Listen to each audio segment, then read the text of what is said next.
ఓం శ్రీకృష్ణ పరబ్రహ్మణే నమః. శ్రీమద్భగవద్గీత అథ ద్వితీయోऽధ్యాయః సాంఖ్యయోగः. శ్రీభగవానువాచ అశోచ్యానన్వశోచస్త్వం ప్రజ్ఞావాదాంశ్చ భాషసే గతాసో న గతాసూంశ్చ నానుశోచంతి పండితాః. నత్వేవాహం జాతు నాశం నత్వం నే జనాధిపాః నచైవ న భవిష్యామః సర్వే వయమతః పరం.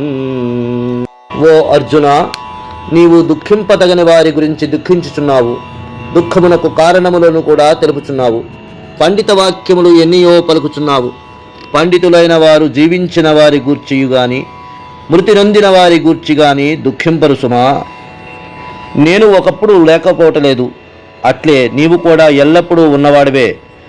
మన ఎట్లే ఈ రాజులందరూ కూడా వెనుక గాని ఇక ముందు గాని ఈ దేహములు పోయినను ఎల్లప్పుడూ ఉండువారలే అని శ్రీ భగవానుడు అర్జునునకు గీతోపదేశమును ప్రారంభించెను.